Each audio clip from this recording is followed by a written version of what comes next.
Hello, what's up sa inyo na mga kalapatids? Shoutout sa tropa nating kalapatids na isa ding vlogger. Shoutout kay Sir Belyudo Brothers Sloop, Aviary TV, tsaka kay Sir Hervin Sloop TV. Na sana suportahan nyo din yung kanilang mga channel na mga kalapatids. Tsaka katulad ng mga warrior ko na ibon, isa din akong warrior na mga kalapatids. Medyo magiging busy na lang ako ngayon mga kalapatids ko na naghahanda ako sa School Division 4 palarong pambansa, Taekwondo na mga lapatids. Kasi kailangan ko maghanda kasi yung mga makakalabang ko nagsi-improve na din, nagsilakasan na mga lapatids. Kaya kailangan ko din mag-improve ngayon. Na sana pagdasal niyo ako na mga lapatids. At saka mga lapatids, baka ito na yung huling sulyap ko sa mga ibon ko na mga lapatids. Gawa nang baka dito na sila tumira sa Balatan, Camarines Sur, o kaya sa Donsol, Sorsogon, o kaya sa Matnog, Sorsogon ng mga lapatids. Ayan. Tapos pakita ko din sa inyo yung proven breeder natin na Black African Eagle. Yung pinanga-out natin na anak, no? Proven breeder na galing Bio Pigeon ng mga lapatids. Kaya pakita ko na sa inyo ngayon.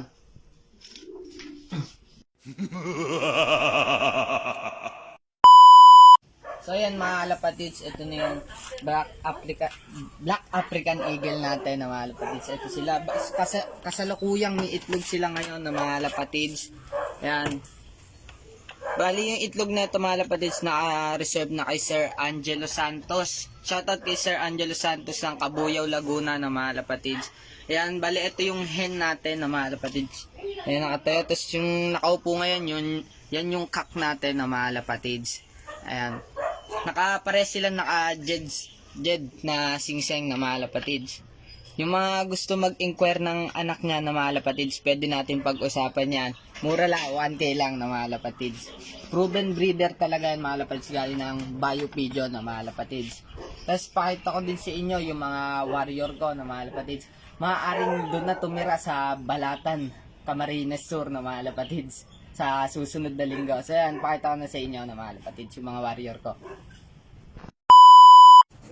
So yan nga na mga lapatids, ito na yung mga warrior ko.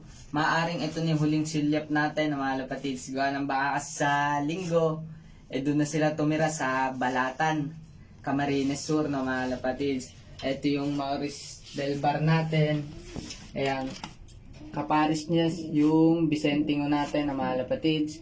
Ito naman yung Taiwan natin na mga lapatids. Kaparis niya yung Maurice Machos natin na mga lapatids.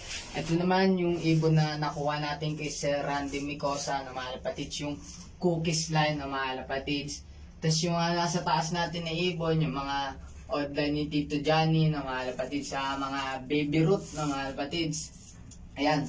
Baka sa Balatan na rin yan mga tumira sa linggo na mga lapatids, Balatan, Camarines Sur.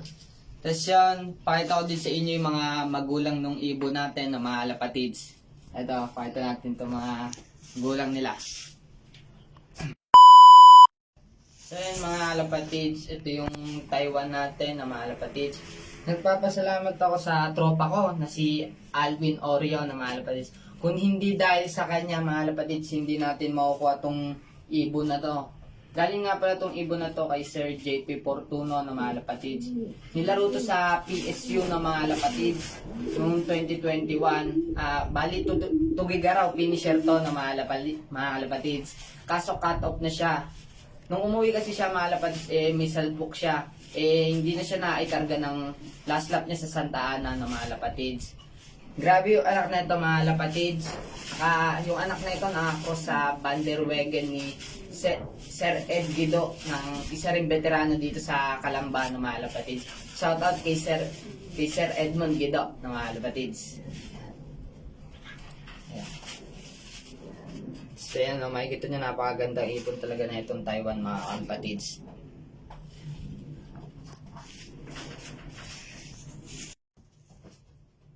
So ayan na mga lapatids, isa to sa pinaka-paborito kong ibon ngayon na mga lapatids. Ang mga magulang na ito mga lapatids, galing kay Sir Ariel Bunyi, PHA member na mga lapatids. Bali ito mga kapatid, subok na to na mga kapatid. Umuwi itong basang-basa kahit na smash race no mga kapatid. Ayan. Hindi naman siya kalaki ang ibon na mga kapatid. Maliit lang siya pero isa to sa pinaka favorite ko na mga kapatid. Dahil sa ganda na itong ibon na to mga kapatid.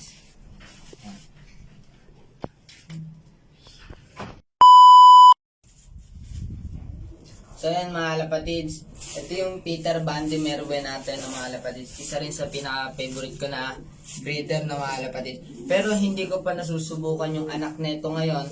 Pero si Alvin Oreo mga lapatids, ng Loob, na ilaro na yung anak nito sa CSW nung 2021 na mga lapatids.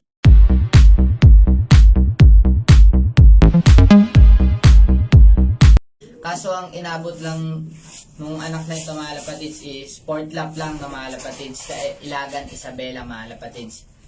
Gawa ng sobrang bagyo talaga ng mga lapatids, sobrang hirap nung race na yon na mga lapatids.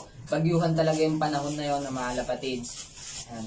So ayan mga lapatids, dito ko na rin tatapusin tong video na to na mga lapatids. Siyempre wag nyo pa rin kakalimutan mag-like, comment, share, subscribe. Hit nyo na yung notification bell na mga lapatids para lagi kayong updated sa aking video na mga lapatids. So ayan, magpaalam ka na. Peter Van de Merwe ko. Ayan. Meron eh.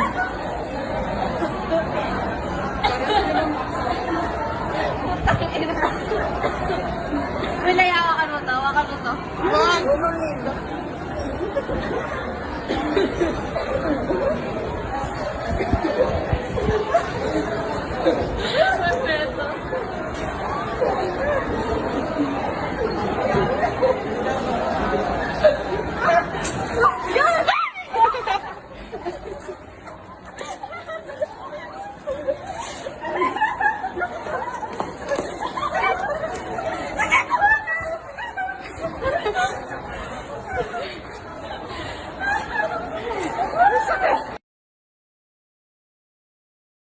Na walang iba, make down bembo, Pwede bang bagalan ko ng kaunti para sa hindi makaintindi? Umusbong lang daw bigla sa lupa parang kabute. May mali, oo umusbong sa lupa pero sa lupa ng munti. Pip.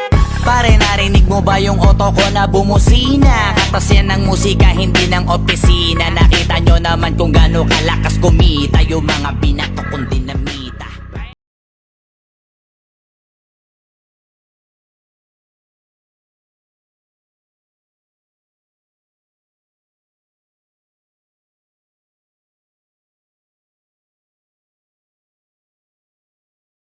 I like the way you write it, I saw me, it look like sirens, just like 5-0, I got 5